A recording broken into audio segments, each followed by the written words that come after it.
Hi, this is class number 3 of CSAT. आज हम fractions और रीडिंग कॉम्प्रिहेंशन के दो पैराग्राफ्स पढ़ने वाले हैं। Camera is not working, so let us have it without camera. सो ये जो कोर्स है, ये जो सी सेट का क्रैश कोर्स है, this is included in this prelims 2022 course for ₹1111। आपने अभी तक इसे ज्वाइन नहीं किया है तो you can visit this website https://rajanindia.1। इस पूरे कोर्स में हम basic numeracy, general mental ability, data interpretation, decision making, logical reasoning का एक क्विक रिवीजन करने वाले हैं। आज हम देखेंगे फ्रैक्शंस के बारे में। बिफोर दैट लास्ट क्लास में हमने पढ़ा था number system, notation, numeration, face value, place value. Types of numbers देखे थे, natural number, whole number, integer, even, odd and prime numbers.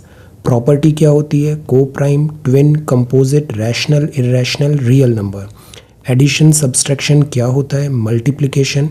Then हमने सर्टेन रूल्स देखे थे डिविजिबिलिटी के और कुछ क्वेश्चंस यहाँ पे ट्राई किए थे। ये कुछ होमवर्क भी था एंड देन ये हमने एक पैसेज देखा था। इसी के कॉन्टिन्यूएशन में आज हम पढ़ते हैं फ्रैक्शंस। फ्रैक्शंस के बेसिक्स हम समझेंगे, कुछ सवाल लगाएंगे, then we will have certain other questions and then exercise and we'll have 2 RCs as well। RCs शुरू में अपन easy से start करते हैं, gradually हम इसका level ऊपर up करेंगे। We have got plenty of time। RC हम रोज करने वाले हैं, reading comprehension daily करेंगे। So within 60 days of time आप देखना reading comprehension ही इतना अच्छा हो जाएगा। RC का proportion ही around 30 to 35% रहता है syllabus में, और हमको कट ऑफ क्लियर करना है, वो होता है 33%। So in totality 66 plus marks में हमें कोई डिफ़िकल्टी नहीं होगी। You just have to be regular with this 30 minute session every day, that's all. तो सबसे पहले बात करते हैं फ्रैक्शन क्या होता है। फ्रैक्शन को हिंदी में क्या बोलते हैं, जैसे कोई भाग है, ये एक पूरा टुकड़ा है, इसका कोई भाग है, 1/4 भाग है, 1/3 भाग है, आधा है। So this is fraction. जितने भी रैशनल नंबर्स हैं, लास्ट क्लास में पढ़ा था रैशनल नंबर्स, जो अब पी क्यू है, पी क्यू फॉर्म में रखा है, पी क्यू वेरिएबल है, इसका कोई भी नंबर हो सकता है। पी और क्यू इंटीजर्स है and P is not multiple of Q, तो उसको बोला जाएगा fraction.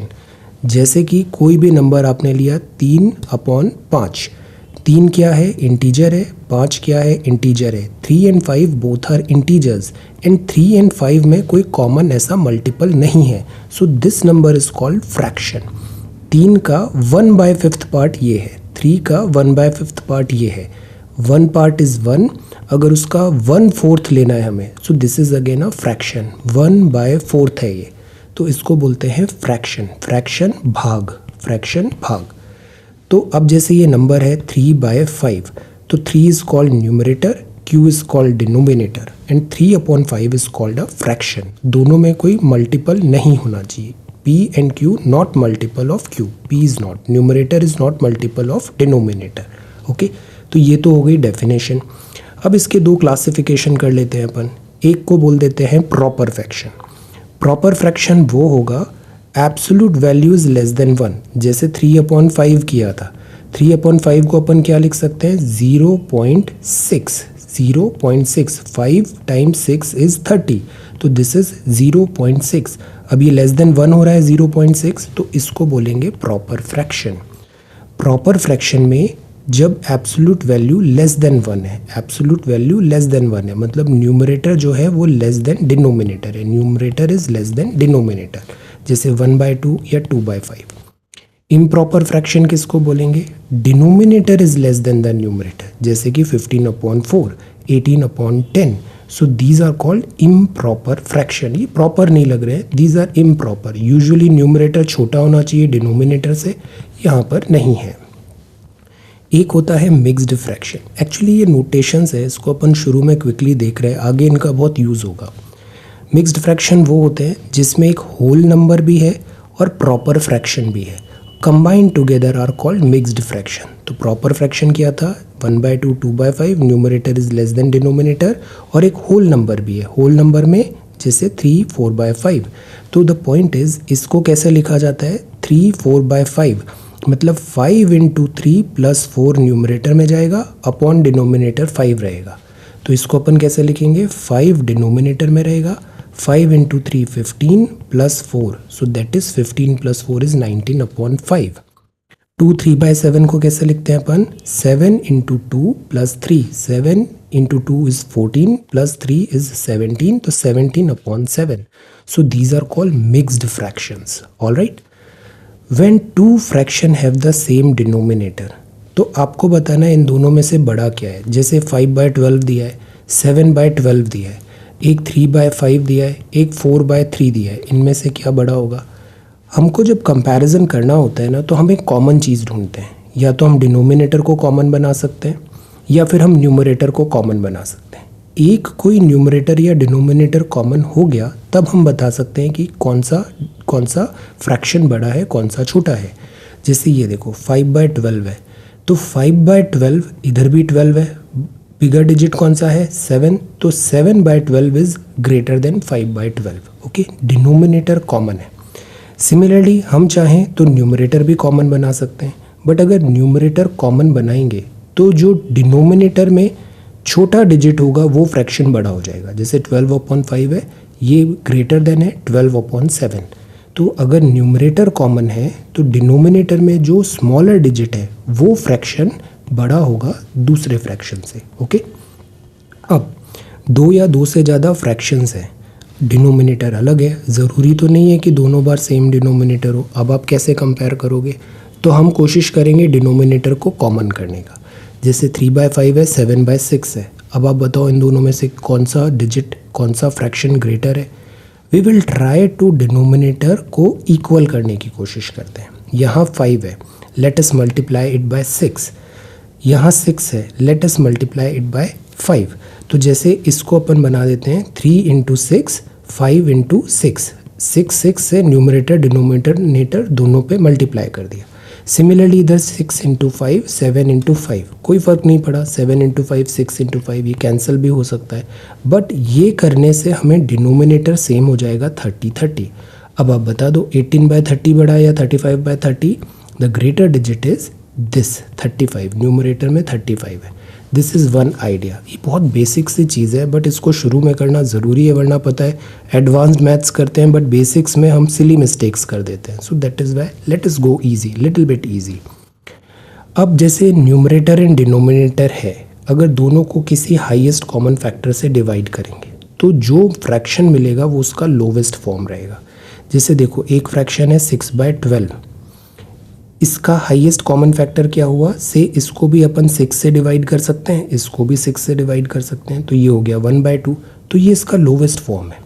Similarly numerator denominator any fraction का multiplied by the same number होगा तो सब एक ही बात है, इक्विवेलेंट फ्रैक्शन है। जैसे 1/2 is equal to 2/4 is equal to 4/8, ये सब एक ही चीज़ है। दोनों में इसका मल्टीप्लाई बाय 2 हो गया, यहाँ भी मल्टीप्लाई बाय 2 हो गया। So these all are same, equivalent fraction बोलते हैं। डिनोमिनेटर अगर दो फ्रैक्शन का सेम है, हम डिनोमिनेटर को वंस एंड ऐड और सब्सट्रैक्ट द न्यूमरेटर। जैसे कि इधर 7 है, इधर भी 7 है, तो अगर डिनोमिनेटर दोनों का सेम है तो आप दोनों को डायरेक्ट ऐड कर सकते हो, ये 5/7 हो जाएगा, सिंपल। डिनोमिनेटर डिफरेंट है तो हमें कॉमन डिनोमिनेटर सबसे पहले ढूंढना पड़ेगा। ये चीज़ बहुत काम आएगी आगे सवाल करने में। जैसे एक बार 1/6 है, दूसरा 3/8 है, इसको एडिशन कैसे करेंगे, तो 1/6 और 3/8 को एडिशन करना है तो इन दोनों का पहले एलसीएम ले लेते हैं। तो जैसे वो आ गया 24, 6 का 24 में कितने टाइम्स जाएगा, 4 टाइम्स, और 4 को फिर न्यूमरेटर से मल्टीप्लाई कर देंगे तो 4 ऊपर आ गया। 8 का एलसीएम में कितने बार जा रहा है डिवीज़न, 3 टाइम्स, और फिर 3 को न्यूमरेटर से मल्टीप्लाई करेंगे तो 9 आ जाएगा। ओके, तो ऐसे फ्रैक्शन में पहले क्या करना है, दोनों का एलसीएम निकालना है। से एलसीएम कितना आएगा 8 और 6 का, से 24, 6 into 4 4, 4 into 1 4, 8 divided by 24 divided by 8 is 3, then 3 into 3 numerator is 9, तो ये हो जाएगा 13/12। इसको अपन ने लोवेस्ट फॉर्म में कन्वर्ट कर दिया। ओके, तो ये हो गया, नहीं दिस इज़ 13/24 ही रहेगा, दिस इज़ 13/24, 13/24। 4 और 9 कितना हुआ, 4 और 9 हुआ से 13 और नीचे अपना 24 है। So this is the idea. Is इस तरीके से अपन एडिशन करते हैं। मल्टीप्लाई करना है तो मल्टीप्लिकेशन तो बहुत सिंपल है, न्यूमरेटर को न्यूमरेटर से, डिनोमिनेटर को डिनोमिनेटर से। तो 1/16 आ गया, जैसे 1/6 ऊपर 3 नीचे 48, तो ये हो गया सिंपलेस्ट फॉर्म में 1/16।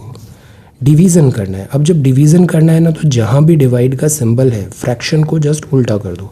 1/6 डिवाइडेड बाय 3/8 था, this is equivalent to 1/6 multiply by 8/3। जो भी डिवाइड के बाद फ्रैक्शन है उसको जस्ट आप रिवर्स कर दो और फिर मल्टीप्लाई का साइन लगा के नॉर्मल उसको सॉल्व कर लो। ओके, तो ये बहुत बेसिक से कॉन्सेप्ट्स हैं। अब जैसे 0.25 है, इसको आप लिख सकते हो 25, जहाँ डॉट लगा है ना उधर उसको नीचे ऐसे 1 लिखो और जितने डॉट के बाद हैं डिजिट्स उसको 0 लिख दो, तो ये 25/100। जैसे ये होता 2.256 इंटू 10 होता है ना, या फिर ये होता 0.2578 है, इसको अपन फ्रैक्शन में कैसे लिखते हैं, तो 2578 जहाँ डॉट लगा है उधर 1, फिर कितने जीरो है 1 2 3 4, 1 2 3 4, तो ये फ्रैक्शन फॉर्म आ गया। मल्टीप्लाई करना है तो जितने टेंस हैं, जितने ज़ीरो है, हम राइट साइड मूव करेंगे जब मल्टीप्लाई होता है तो राइट साइड, तो ये 2.5 हो गया।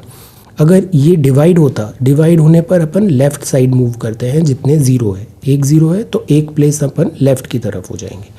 ओके, तो 0.025 आ जाएगा। बहुत बेसिक सा है पर याद रखना है।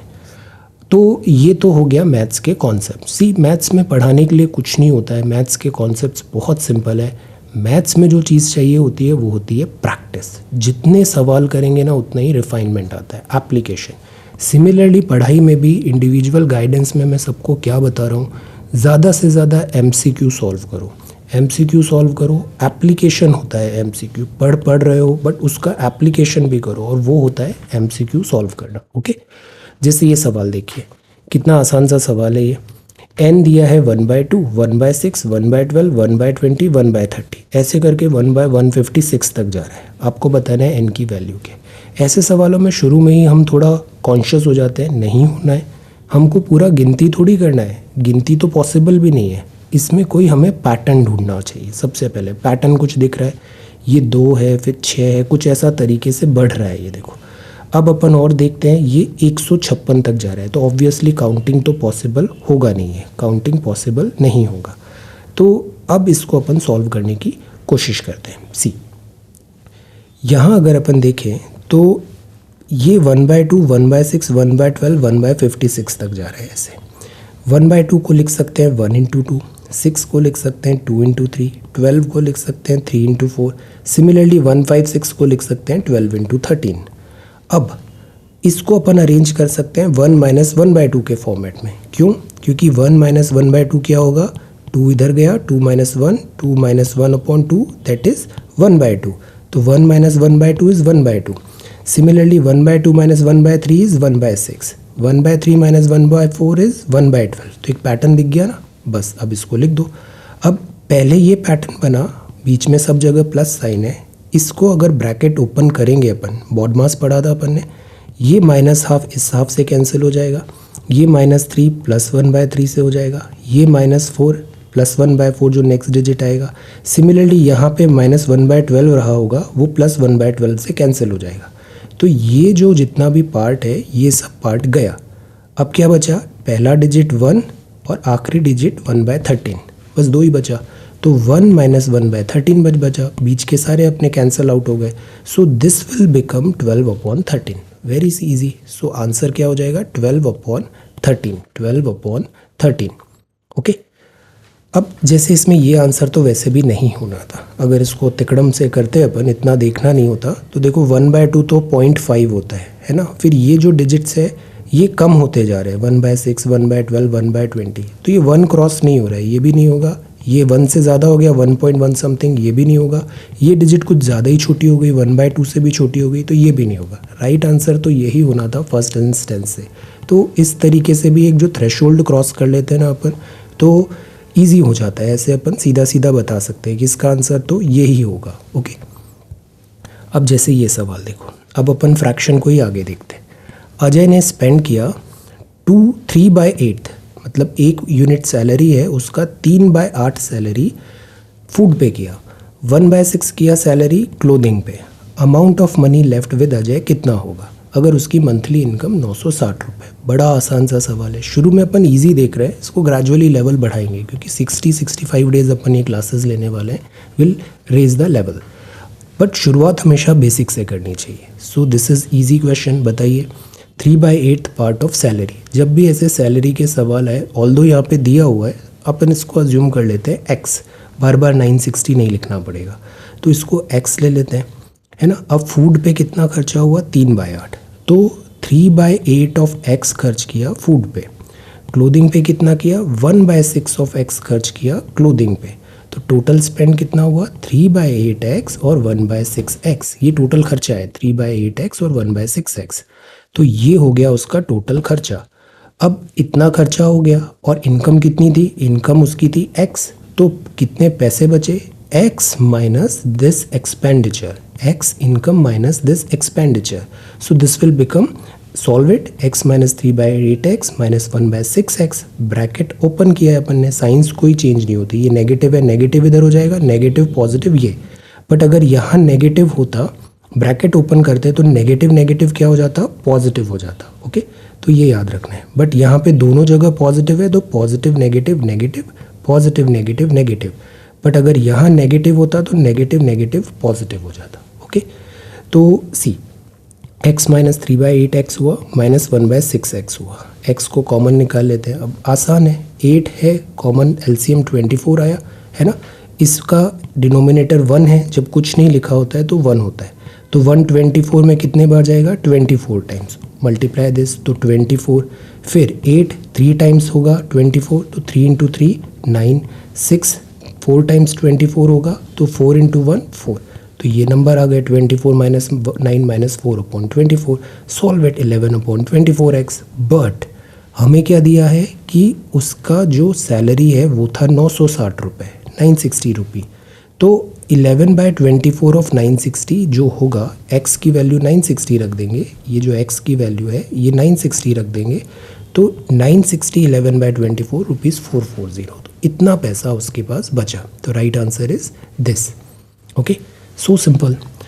अब जैसे नेक्स्ट है, इफ़ शेयर ऑफ करण, राजा, धर्मेश एक सम ऑफ 1 में 0.68 है, राजा का 0.062 है, धर्मेश का 0.20 है। Rest of the share belongs to Deepak. तो दीपक के शेयर कितने होंगे, वेरी इजी, 1 में से ये सब्सट्रैक्ट करो, दिस सब्सट्रैक्ट करो, दिस सब्सट्रैक्ट करो। अब ये पॉइंट है और इधर 0.062 है, ये 0.68 है, जस्ट सब्सट्रैक्ट, तो x आ जाएगा 0.058। सिंपल। तो द राइट आंसर इज 0.058। सवाल हर टाइप के आते हैं एग्जाम में, कुछ इजी आते हैं, कुछ मॉडरेट आते हैं, कुछ डिफ़िकल्ट आते हैं। सबसे पहले इजी और मॉडरेट सवाल करने चाहिए, सो दैट आपका कट ऑफ क्लियर हो जाए, उसके बाद आप डिफ़िकल्ट काम करो। सिमिलरली आरसी में भी सबसे पहले कट ऑफ क्लियर करो, आरसी की हेल्प से इजी आरसी सॉल्व करो। ओके, अब जैसे ये सवाल है, see Rohit was asked to find 7/9 of a fraction, but he made a mistake of dividing the fraction by 7/9 and got an answer which exceeded the correct answer by 8/12। तो उसको बोला था 7/9 फाइंड करना है एक फ्रैक्शन का, बट उसने उसको डिवाइड कर दिया 7/9 से, और जो आंसर आया वो एक्सीड हो गया करेक्ट आंसर से 8/12। तो बताओ करेक्ट क्या होगा, वेरी इजी, कुछ नहीं सोचना है। सबसे पहले ही अपन फ्रैक्शन अज्यूम कर लेते हैं, x/y।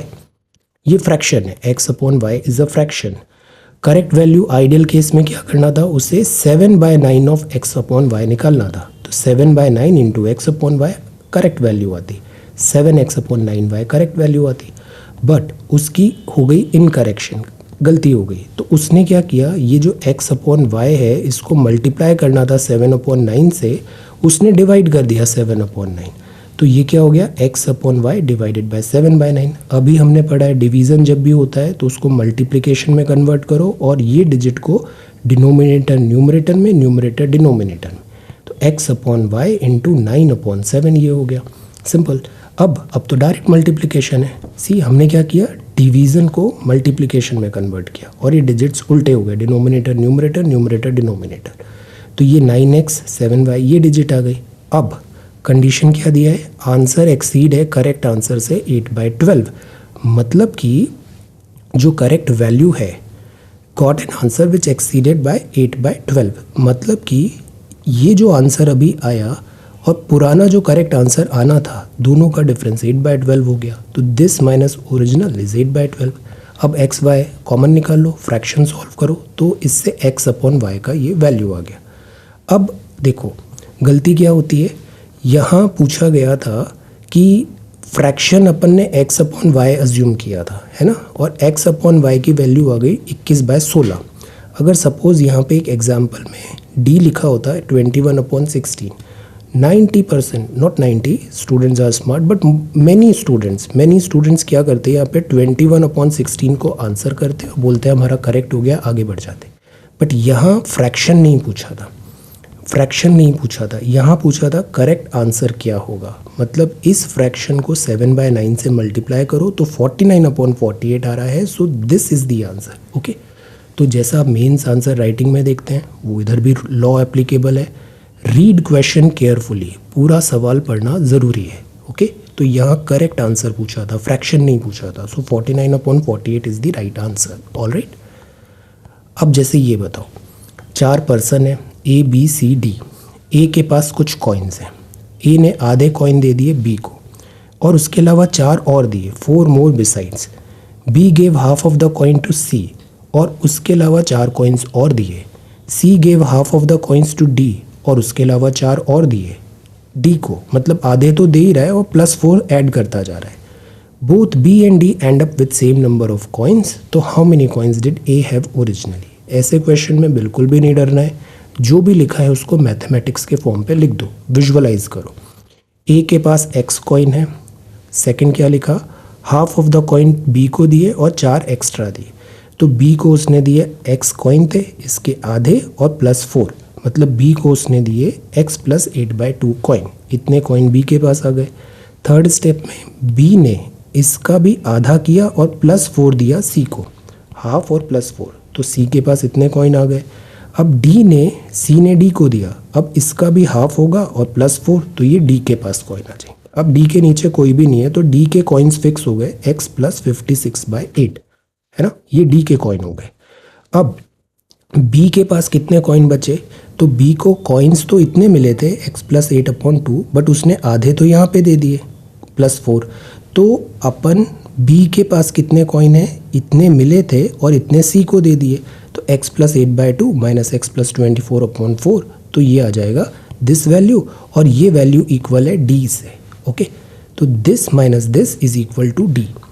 इसको सॉल्व करो, x = 72 आ गया। ओके, x = 72 आ गया।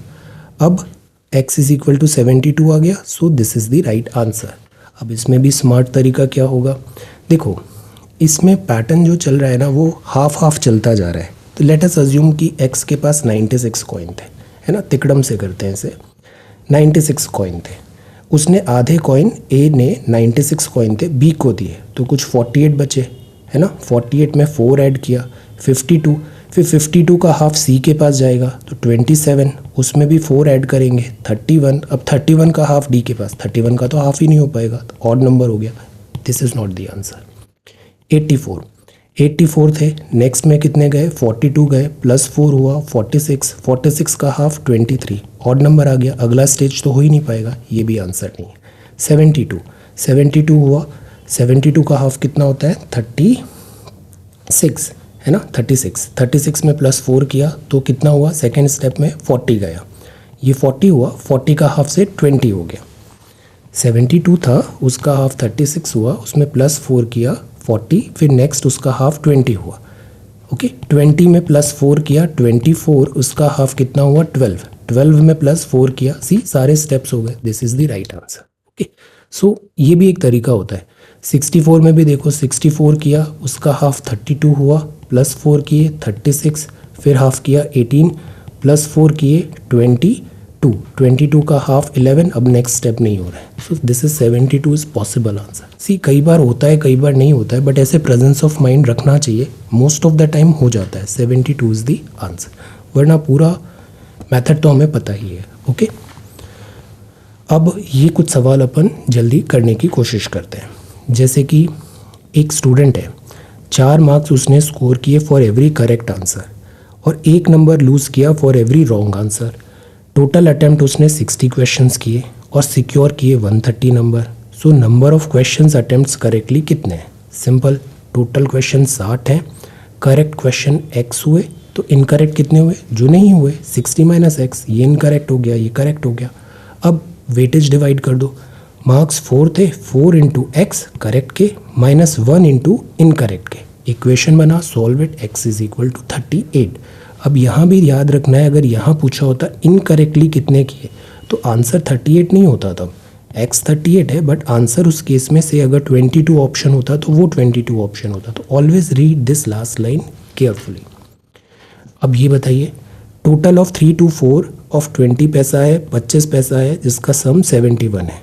द नंबर ऑफ 20 पैसा कॉइन कितना है? वेरी इजी, ऐसे सवाल अक्सर आते हैं। टोटल कॉइन 3 to 4 है, 20 पैसे के कॉइन x मान लेते हैं, 25 पैसे के कितने हुए? बचे वाले हुए। दोनों का वेटेज लगा दो, 0.2 इंटू एक्स 0.25, 25 पैसे वाले 20 पैसे वाले, वेट ऐड किया, वो 71 होना चाहिए total value. Solve it, x 200। Third, जैसे एक हाईएस्ट स्कोर है एक इनिंग में 3/11 था टोटल का, नेक्स्ट हाईएस्ट था 3/11 ऑफ द रिमाइंडर का। If the score differ by 9 तो टोटल स्कोर कितना था? अगेन सबसे पहले x इसमें अज्यूम कर लेना चाहिए। लेट अस अज्यूम कि स्कोर टोटल है x, तो हाईएस्ट कितना हुआ? 3/11 of x, right. Total x है, हाईएस्ट 3x/11 हो गया, तो बचा कितना? दिस माइनस दिस कर दो, x टोटल से 3x/11 माइनस कर दो तो 8x/11 आ गया, x माइनस 3x/11। अब गिवन कंडीशन क्या दिया हुआ है कि 3x/11 हाईएस्ट स्कोर एंड जो नेक्स्ट हाईएस्ट है, ओके, नेक्स्ट हाईएस्ट कितना है? 3/11 ऑफ द रिमाइंडर, तो ये रिमाइंडर है, इसका 3/11 निकाल लो, तो 3/11 ऑफ 8x/11 24x/121। अब कंडीशन दिया है टोटल स्कोर 9 से डिफर है, तो ये हाईएस्ट स्कोर है, ये नेक्स्ट हाईएस्ट स्कोर है, दोनों का डिफरेंस 9 है। Solve it, x is equal to 121। So easy. Next, 38% of 7500, A% of 375, 50% of 6000, तो A क्या होगा? C, बड़ा आसान है, 38/100 इंटू दिस, जब भी परसेंट दिया है ना तो उधर 1/100 कर देना चाहिए, दिस, तो A is equal to 40। Easy. दो नंबर्स हैं such that sum of twice the first number and thrice the second number is 36। सबसे पहले अज्यूम कर लो पहला नंबर A है, दूसरा नंबर B है। क्या लिखा है? Twice the first number, maths लिखो 2A, thrice the second number 3B, और sum of the thrice the first number twice the second number is 39। तो पहला तो 36 है, पहले का ट्वाइस, दूसरे नंबर का थ्राइस इज इक्वल टू 36। फिर सेकेंड केस में थ्राइस ऑफ पहले number twice of second number 39। बड़ा आसान है, दो इक्वेशन दिया है, इस इक्वेशन को ऐसे सॉल्व करते हैं जैसे 2A plus 3B is equal to 36 है, तो 3B इज इक्वल टू कितना हुआ? 36 माइनस 2A। इक्वल के उधर ले जाते हैं तो साइन बदल जाता है, नेगेटिव हो जाता है, तो B इज इक्वल टू क्या हुआ? 36 माइनस 2A अपॉन से 3, तो ये B की वैल्यू आ गई। इस B की वैल्यू यहाँ पे पुट कर दो, तो ये हो जाएगा 3A plus 3 times 36 minus 2A upon 3 is equal to 39। अब बस सिंपल इक्वेशन है, सॉल्व कर लो। A 9 आ जाएगा, B की वैल्यू में रखना, B इज इक्वल टू 6। अब पूछा क्या है? डिफरेंस बिटवीन द नंबर, तो B माइनस A हो गया थर्ड। हमेशा लास्ट लाइन अच्छे से पढ़ना, यहाँ गलती होती है। Salary of Ravi and Sumit है 2:3 में, salary of each is increase by 4000, so new ratio हो गया 40:57। तो सुमित की सैलरी क्या है? बड़ा आसान है, अज्यूम जब भी रेशो दिया है रवि 2x सुमित 3x, अब दोनों का 4000 बढ़ा दो, तो 2x में 4000 बढ़ाओ, 3x में 4000 बढ़ाओ, तो ये नया रेशो आ गया, और नया रेशो दिया है 40:57, ये इक्वेशन आ गई।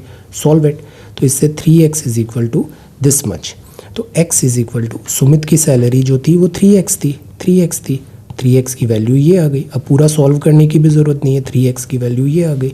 अब प्रेजेंट डे सैलरी का बताना है, व्हाट इज सुमित सैलरी, तो ये हो जाएगा 3x प्लस 4000, बिकॉज 4-4 हज़ार रुपये बढ़े थे 4000, तो आज की जो प्रेजेंट डे सैलरी है वो हो जाएगी this much. Very easy, okay. 34,000 था, 4,000 ऐड हुआ तो 38,000 हो जाएगा, ओके। हमेशा लास्ट लाइन बहुत अच्छे से पढ़ना होता है। अब ये हमने सवाल देखे, ये सारे एक एक्सरसाइज है, try to solve them. Easy question है, पढ़ना है, मैथ्स लिखनी है और सॉल्व करना है। इसको थोड़ा प्रैक्टिस करिए, ये बहुत अच्छे से आपका सेटल हो जाएगा पूरा टॉपिक। अब अपन आरसी पे आते हैं। Many opportunities to harness the highly skewed seasonal and spatial distribution of monsoon flow. धीरे धीरे पढ़ना है, अंडरलाइन करके पढ़ना है और जो लिखा है वो ही पढ़ना है. बहुत अपॉर्चुनिटी मिली है हार्नेस करने की highly skewed and seasonal spatial distribution of monsoon flow जो अकर करता है 4 month period from June to September annually. हर साल 4 महीने मॉनसून आता है और ये अपॉर्चुनिटी लॉस्ट हो गया, हैव बीन लॉस्ट. हार्नेस नहीं कर पा रहे हैं वाटर को. Since these few months account for most of the rainfall and consequent fresh water availability, the need for holding rainwater in reservoir for subsequently releasing it over use over the year is a necessity nobody can afford to overlook. English में ये जो होता है ना, comma लगा है, full stop लगा है, ये लगाया इसलिए जाता है कि पढ़ते वक्त वहाँ थोड़ा विराम दो, अल्प विराम, फिर यहाँ पूर्ण विराम दो. ऐसे करके पढ़ोगे तो गलती नहीं होगी कभी भी. Since these few months account for most of the rainfall and consequent fresh water availability, इस महीने में ज़्यादातर फ्रेश वाटर वगैरह आता है. The need for holding rain water in reservoir, इनको रिजर्वायर में होल्ड करना है, सब्सिक्वेंटली उसको रिलीज़ करना है ओवर द ईयर. ये एक नेसेसिटी है जिसको कोई भी अफोर्ड ओवरलुक नहीं कर सकता. Okay.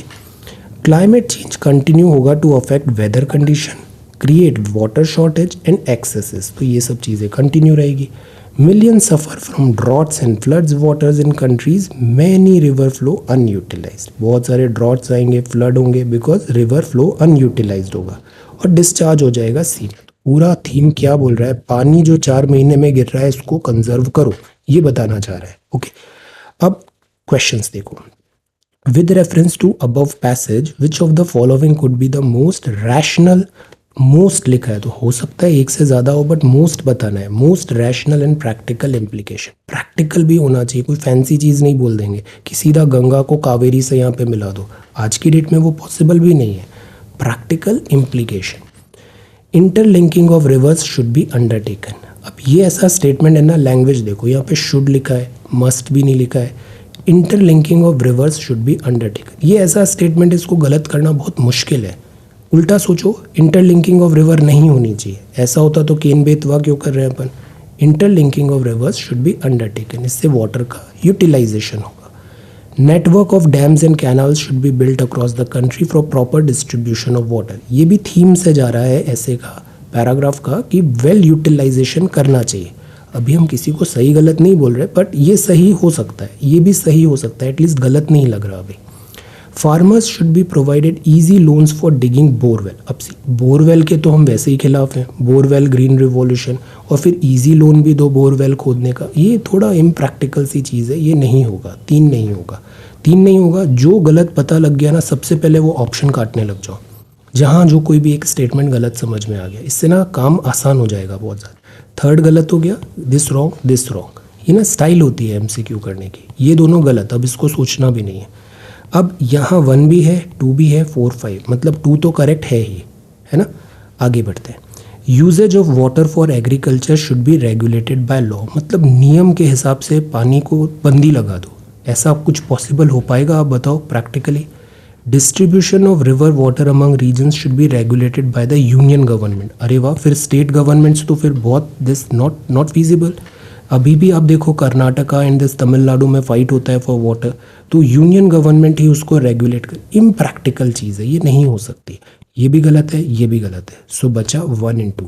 So the right answer is A, 1 and 2. तो साइमल्टेनियसली पूरा पढ़ना है, साइमल्टेनियसली एलिमिनेट भी करना है. बहुत आसान है. RC मतलब लो हैंगिंग फ्रूट्स होते हैं ये. आगे डिफ़िकल्ट वालों में भी मैं यही बताऊंगा, लो हैंगिंग फ्रूट्स होते हैं. ओके, बस एक स्ट्रैटेजी से उसको देखा करो. Next. Our urban bodies cannot possibly ensure sustainable delivery of water in our cities unless financing mechanism are put in place. मतलब ये कहा गया कि अर्बन बॉडीज़ हैं सस्टेनेबल वाटर नहीं दे पाएंगी जब तक फाइनेंस अगर वहाँ पे नहीं हो.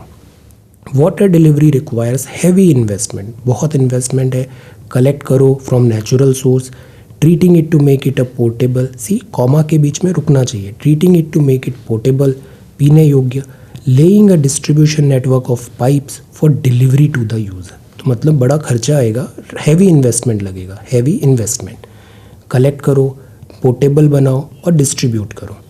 It also requires investment in sewerage infrastructure, sewage treatment plant, so that sewers can carry fresh wastewater to these plants, or no untreated sewage is discharged back into natural water body. आज ही newspaper में यमुना के बारे में पढ़ा था अपन ने, sewage treatment Delhi. तो मतलब सीवेज ट्रीटमेंट बनाओ, इंफ्रा करो, वेस्ट वाटर को ट्रीट करो, ताकि जो गंदा पानी है शहर का वो सीधा नेचुरल वाटर बॉडी में नहीं मिले। If our cities were rich enough to meet the entire cost, water could be delivered free. They are not. तो ये क्या लिखा है, इंग्लिश का स्टाइल है ऐसा कि अगर हमारी सिटी के पास पर्याप्त पैसा होता तो फ्री में पानी मिलता, बट पैसा नहीं है। दे आर नॉट, दे मतलब सिटीज़ लिखा है, दे आर नॉट, उनके पास पैसा नहीं है। तो ये पूरा आर्टिकल एक तो बात बोल रहा है पैसा होना चाहिए काम करने के लिए, सस्टेनेबल, तो ये चीज़ है। अब बताओ, what is the most logical and crucial message conveyed by the passage, क्या है? Urban local bodies must recover cost through user charges. मतलब जो कॉस्ट लग रहा है आपका, उसको आप एक यूज़र चार्जेस से बोलो कि दिस मच अमाउंट आपको देना पड़ेगा ताकि अपन सस्टेनेबली काम आगे कर पाए। Urban local bodies are not efficient enough to meet the water requirement of our city. अब ये एफिशिएंट बोलने की क्या ज़रूरत थी यहाँ पे, एफिशिएंट का तो मुद्दा ही नहीं था। Urban local bodies are not efficient enough to meet the water, और ये तो kind of like question mark भी लग गया अर्बन लोकल बॉडीज़ में।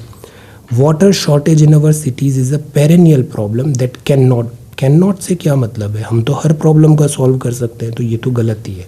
कैन नॉट तो हो ही नहीं सकता, सॉल्यूशन तो हर चीज़ का है, तो कैन नॉट नहीं होगा। In view of the water crisis in our city there is an urgent need to limit the population of city. अब ऐसा कुछ हो सकता है कि हम बोल दें इस सिटी में केवल इतनी ही पॉपुलेशन हो, upper limit of population size, ऐसा चीज़ें नहीं होती। दिस इज़ नॉट प्रैक्टिकल, ये can not be not practical, ये दोनों तो पहली ही नज़र में गलत है। नॉट एफिशिएंट बोलना भी करेक्ट नहीं होगा, जो बेस्ट आंसर होगा वो ए होगा कि एक यूज़र चार्ज लो बेसिक, ताकि यहाँ पे वो फंक्शन भी हो जाए, इंफ्रा भी हो जाए और यूज़र्स को अपना प्रोडक्ट भी मिल जाए। This is the right answer.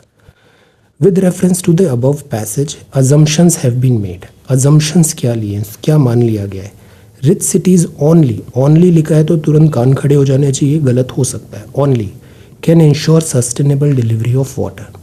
Sustainable delivery of water in city means much more than supplying water to household. Now see, much more than supplying water to household. Delivery में एक तो sewerage की भी तो बात हुई थी, water collection, infra etcetera. सो इसका करेक्ट आंसर क्या होगा? केवल बी, पहला गलत है। ऐसा कहाँ लिखा है कि केवल रिच सिटी ही सस्टेनेबल डिलीवरी ऑफ वाटर देगी? Wrong, this is true. So ये आज आरसी के 2 सवाल थे, ऐसे ही कंटिन्यू करते हैं। आप देखना विद इन 1 मंथ आपका आरसी बहुत अच्छा हो जाएगा, और आरसी अच्छा हो गया तो कट ऑफ भी क्लियर हो गया 66+ ऑटोमेटिकली। बाकी ये सब चीज़ें तो एक्स्ट्रा है। Okay, so thank you so much for watching this video. Take care, study well and be safe.